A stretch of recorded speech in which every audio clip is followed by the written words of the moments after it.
प्रधानमंत्री ने महिला शक्ति को बताया ग्रामीण अर्थव्यवस्था का बड़ा आधार। महिलाओं की भागीदारी को विस्तार देने की जरूरत पर दिया जोर।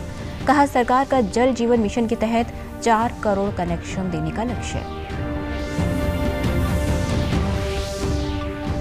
मुख्यमंत्री मनोहर लाल ने आज चंडीगढ़ में महत्वाकांक्षी कार्यक्रम पद्मा को किया लॉन्च। इसके अंतर्गत स्थानीय उत्पादों को बढ़ावा देने पर दिया जाएगा विशेष जोर।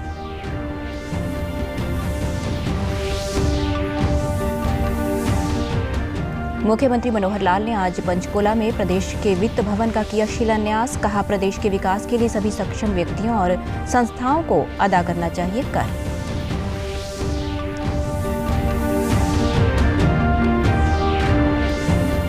और गुरुग्राम में केंद्रीय राज्य मंत्री राव इंद्रजीत सिंह ने आवास परिसरों की सुरक्षा के मुद्दे पर अधिकारियों के साथ की बैठक। कहा हाउसिंग कॉम्प्लेक्स में लोगों की सुरक्षा हो सुनिश्चित। नमस्कार, मैं सारिका शर्मा। अब समाचार विस्तार से। प्रधानमंत्री नरेंद्र मोदी ने केंद्रीय बजट 2022 की घोषणाओं को जमीनी स्तर पर 100% पूरा करने के लिए ग्रामीण विकास से संबंधित सभी एजेंसियों को एक साथ मिलकर काम करने का आह्वान किया। वेबिनार को संबोधित करते हुए प्रधानमंत्री ने कहा कि नए भारत में नई रणनीति और तकनीक के माध्यम से ग्रामीण भारत के लक्ष्यों को पूरा करने का ऐसा खाका खींचना होगा जिसमें कोई भी व्यक्ति पीछे ना छूटे।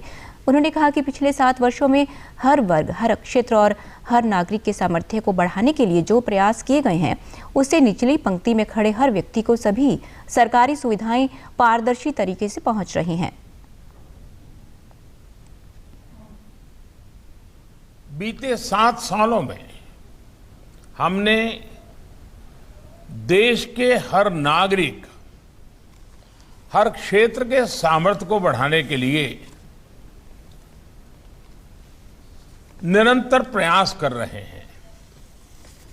देश के गांव और गरीब को पक्के घर, टॉयलेट्स, गैस, बिजली, पानी, सड़क जैसी बेसिक सुविधाओं से जोड़ने की योजनाओं का मकसद यही है। देश ने इनमें बहुत सफलता भी पाई है, लेकिन अब समय है इन योजनाओं के सैचुरेशन का, इनके 100% लक्ष्यों को हासिल करने का।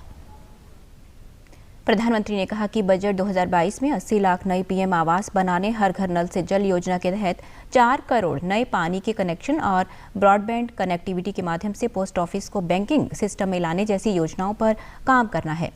प्रधानमंत्री ने कहा कि ग्रामीण अर्थव्यवस्था का एक बड़ा आधार हमारी महिला शक्ति है। फाइनेंशियल इंक्लूजन ने परिवारों में महिलाओं के आर्थिक फैसलों में अधिक भागीदारी सुनिश्चित की है। का एक बड़ा आधार हमारी मातृशक्ति है, हमारी महिला शक्ति है। फाइनेंशियल इंक्लूजन ने परिवारों में महिलाओं के आर्थिक फैसलों में अधिक भागीदारी सुनिश्चित की है। इस बजट में घोषित सभी कार्यक्रमों को हम समय सीमा के भीतर कैसे पूरा कर सकते हैं, सभी मंत्रालयों, सभी स्टेक होल्डर्स का कन्वर्जेंस कैसे सुनिश्चित कर सकते हैं, इसको लेकर इस वेबिनार में विस्तृत चर्चा अपेक्षित है। मुख्यमंत्री मनोहर लाल ने आज चंडीगढ़ में महत्वाकांक्षी कार्यक्रम पद्मा लॉन्च किया। इस कार्यक्रम के अंतर्गत स्थानीय प्रासंगिक उत्पादों को बढ़ावा देने पर विशेष जोर दिया जाएगा और ये राज्य के किसानों को अपनी सीमाओं को व्यापक बनाने का अवसर प्रदान करेगा।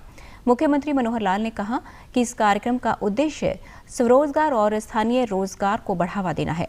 उन्होंने बताया कि स्थानीय स्तर पर रोजगार और छोटे उद्योगों को बढ़ावा देने के लिए प्रदेश भर में आगामी 1 वर्ष में लगभग 15,000 यूनिट स्थापित की जाएगी। उनका तो ये रहता है कि उसकी रॉ मटेरियल कहाँ से मिलेगा, उसकी कंजम्पशन कहाँ होगी, और फिर रोजगार के नाते से अच्छा रोजगार स्किल्ड लेवल के जो हमारे कर्मी हैं वो हमको कहाँ से मिलेंगे। हर किसी को रोजगार उसके घर के नज़दीक मिले। तो जो ऐसे ब्लॉक्स हैं जिन एरियाज में हम उद्योग को ले जाना चाहते हैं, तो हर क्षेत्र के अंदर हमारा जो है उद्योग पहुंचे, खास करके एमएसएमई। इस क्लस्टर्स का हमने एक कल्पना की है। लगभग ऐसा मैं मान के चलता हूं कि ऐसे नए यूनिट्स अगले इस वर्ष में 10 से 15,000 नए यूनिट्स ही खुलने चाहिए। उप मुख्यमंत्री दुष्यंत चौटाला ने कहा कि ये कार्यक्रम ग्रामीण स्तर पर व्यापार को बढ़ावा देने के लिए एक बेंचमार्क है। उन्होंने कहा कि कई ऐसे स्थानीय उत्पाद हैं जिनको प्राथमिकता देकर और बेहतर सुविधाएं मुहैया करवाकर एमएसएमई को और मजबूत किया जाएगा। बेंचमार्क है इंडस्ट्रियलाइजेशन को और स्मूथ और बेहतर तरीके से आगे ले जाने का। और आज का दिन ऐतिहासिक दिन भी रहेगा जो एक वस्तु को एक जिले से भी छोटे एरिया के अंदर कैसे प्राथमिकता मिले उस पर काम करेगा। हमने पिछले वर्ष की शुरुआत में इसकी एक सर्वे और स्टडी करवाई 2 चरणों की, और पता चला बहुत सी ऐसी प्रोडक्ट्स हैं जिनको अगर ब्लॉक वाइज उठाया जाए तो बहुत लाभ होगा एमएसएमई को, और उनको कॉमन इंफ्रास्ट्रक्चर रॉ मटेरियल्स के लिए, उनकी प्रोडक्ट डेवलपमेंट के लिए, और बाद में प्रोडक्ट पैकेजिंग से प्रोडक्ट एक्सपोर्ट और सप्लाई के लिए। मुख्यमंत्री मनोहर लाल ने आज पंचकुला में प्रदेश के वित्त भवन का शिलान्यास किया। इस दौरान अंबाला के सांसद रतनलाल कटारिया और विधानसभा अध्यक्ष ज्ञानचंद गुप्ता भी मौजूद रहे। मुख्यमंत्री ने कहा कि प्रदेश सरकार का वित्त प्रबंधन सभी प्रांतों में अव्वल है। उन्होंने कहा कि सरकार का कोई वित्त नहीं होता बल्कि जनता से एकत्र किया हुआ टैक्स होता है। उन्होंने कहा कि जनता के इस पैसे का सही वित्त प्रबंधन करना सरकार की सबसे महत्वपूर्ण जिम्मेदारी होती है। मुख्यमंत्री ने कहा कि निजी, संस्थागत या सरकारी सभी संस्थाओं में वित्त प्रबंधन महत्वपूर्ण होता है। उन्होंने आमजन से आह्वान किया कि जो व्यक्ति व संस्थान टैक्स देने में सक्षम है उन्हें आगे आना चाहिए, और जो पंक्ति में खड़ा अंतिम जरूरतमंद व्यक्ति है उसे योजनाओं का लाभ अवश्य मिलना चाहिए। मुख्यमंत्री ने कहा कि टैक्स के रूप में एकत्रित किया गया राजस्व जनता पर ही खर्च किया जाता है। वित्त जैसे किसी व्यक्ति का अपना वित्त जो होता है वो अपना ही होता है, उसके ऊपर अधिकार उस व्यक्ति का होता है, उस परिवार का होता है। लेकिन सरकार का जो वित्त होता है, सरकार का कोई अपना वित्त नहीं होता, यानी अपना कोई अधिकार नहीं होता है। ये जनता का वित्त होता है। ये पैसा जनता से पाई टैक्स के रूप में लिया जाता है, जनता की कंट्रीब्यूशन है। इसलिए हम सरकार के लोग तो उसके प्रहरी हैं, ट्रस्टी हैं।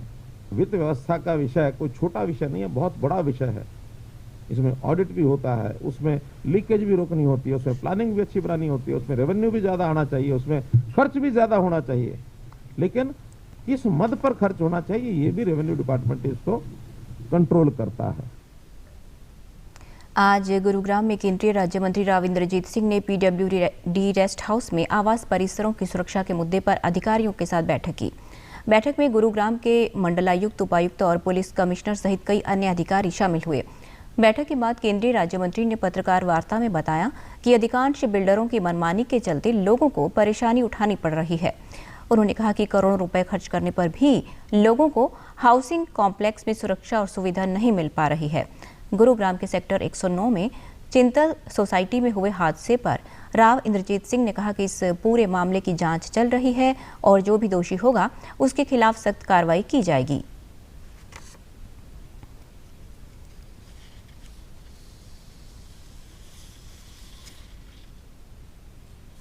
तो हमने इसके ऊपर इस तरह का निर्णय लेना है, और इसके लिए हमने भी मीटिंग करी है, सीएम साहब ने भी मीटिंग करी है, अफसरान ने भी मीटिंग करी है। सभी चिंतित हैं कि किस तरह से इसका हल इस तरह से हो कि ये जो ट्रस्ट डेफिसिट का अभाव आ चुका है पब्लिक के अंदर और बिल्डर्स मीडिया के अंदर, उसको दुरुस्त किया जाए। सभी सोसाइटीज़ का एक बार ब्यौरा जांचना पड़ेगा।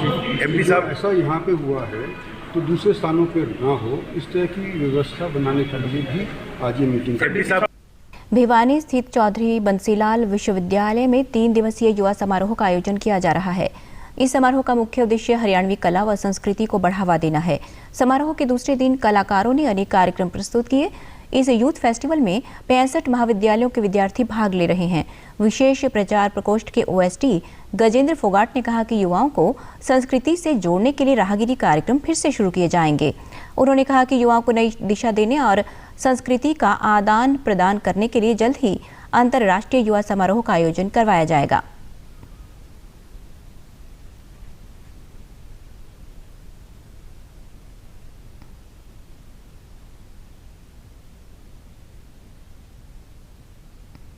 आयोग बनकर तैयार है। एक्टिविटी शुरू है। कोरोना की एक्टिविटी बंद हो गई थी क्योंकि आपको तो पता है कि सब लोग घरों में दुब के बैठे थे कोरोना के डर से।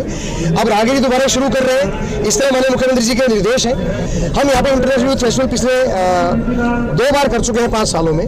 उसमें 50 देशों के लगभग 1700 से ज्यादा आर्टिस्ट विदेशों के आते हैं। अमेरिका आता है, लंदन आता है, जर्मनी आता है, फ्रांस आता है। सो युवाओं को नई दिशा मिले और सांस्कृतिक आदान प्रदान उसके माध्यम से हो पूरी दुनिया में, उसके लिए भी हमारे प्रयास है। इस बार का भी मार्च एंड में हम इंटरनेशनल यूथ फेस्टिवल करवा रहे हैं। विद्यार्थियों ने कहा कि इस कार्यक्रम के माध्यम से उन्हें अपनी कला और संस्कृति को दर्शाने का अवसर मिला है। 19 के बाद ये हमारा शो हुआ है यूथ फेस्टिवल, इसमें हमने पार्टिसिपेट किया है और सरकार का ये बहुत अच्छा कदम है। इसमें बढ़ चढ़ कर हर एक बच्चे को पार्टिसिपेशन करना चाहिए और हमने इस किट के अंदर हमने हमारे कल्चर को दिखाया है और हमें पार्टिसिपेट करके बहुत अच्छा लग रहा है और कॉन्फिडेंट है कि हम जीतेंगे।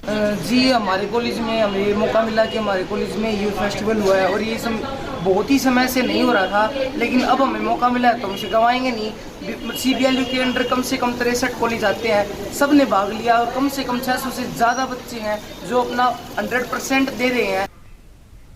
उप मुख्यमंत्री दुष्यंत चौटाला ने Haryana state employment of local candidate act 2020 के तहत पोर्टल से संबंधित तैयारियों की समीक्षा बैठक की अध्यक्षता की। उप मुख्यमंत्री को बैठक में अधिकारियों द्वारा जानकारी दी गई कि पोर्टल को दोबारा खोल दिया गया है और उद्योगपतियों व युवाओं ने अपना पंजीकरण करवाना फिर से शुरू कर दिया है। उप मुख्यमंत्री ने अधिकारियों को निर्देश दिए कि वे अपने उद्योगों एवं निजी क्षेत्र में काम करने के इच्छुक युवाओं को local.hrylabor.gov.in पोर्टल पर पंजीकरण करने के लिए प्रोत्साहित करें। उन्होंने जिला स्तर पर टीम गठित करने का सुझाव देते हुए कहा कि इससे पंजीकरण करने में उद्योगपतियों को मदद मिलेगी और उनका कार्य सरल हो जाएगा। उप मुख्यमंत्री ने अधिकारियों को पंजीकरण से संबंधित साप्ताहिक समीक्षा कर रिपोर्ट भेजने के भी निर्देश दिए। उप मुख्यमंत्री दुष्यंत चौटाला ने कल चंडीगढ़ में IMT खरखौदा इंडस्ट्रीज एसोसिएशन के प्रधान के नेतृत्व में एक प्रतिनिधिमंडल से मुलाकात की। उन्होंने कहा कि प्रदेश सरकार द्वारा खरखौदा औद्योगिक क्षेत्र को तेजी से विकसित किए जाने और क्षेत्र को अपनी अलग पहचान दिलवाने के लिए सरकार प्रयासरत है।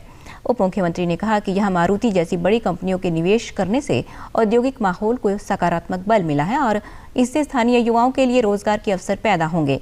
इस दौरान एसोसिएशन ने खरखौदा में मारुति कारखाने व 75% स्थानीय रोजगार कानून के लिए उप मुख्यमंत्री का आभार व्यक्त किया।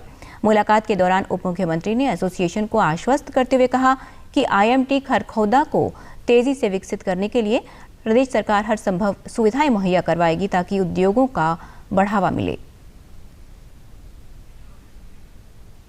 केंद्र सरकार की मनरेगा योजना ग्रामीण क्षेत्र के कामगारों के लिए वरदान साबित हो रही है।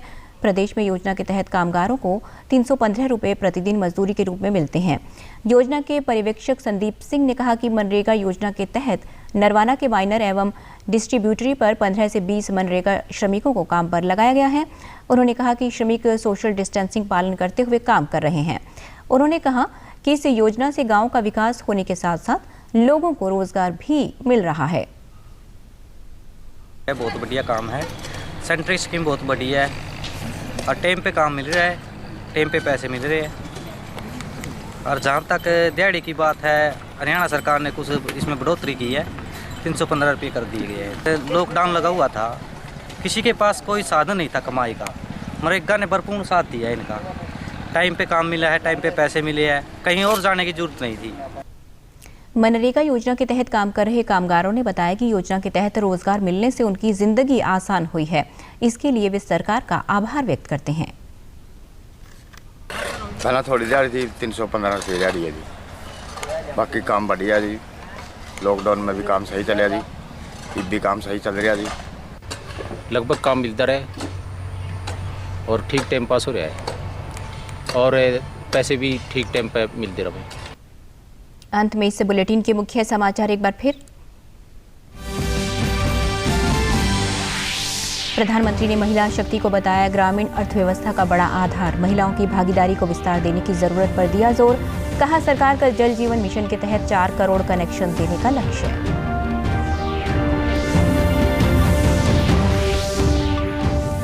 मुख्यमंत्री मनोहर लाल ने आज चंडीगढ़ में महत्वाकांक्षी कार्यक्रम पद्मा को किया लॉन्च। इसके अंतर्गत स्थानीय उत्पादों को बढ़ावा देने पर दिया जाएगा विशेष जोर।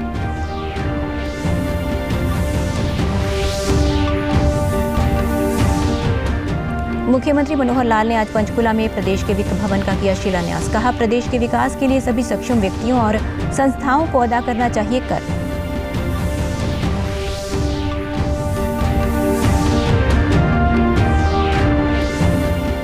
और गुरुग्राम में केंद्रीय राज्य मंत्री राव इंद्रजीत सिंह ने आवास परिसरों की सुरक्षा के मुद्दे पर अधिकारियों के साथ की बैठक। कहा, हाउसिंग कॉम्प्लेक्स में लोगों की सुरक्षा हो सुनिश्चित।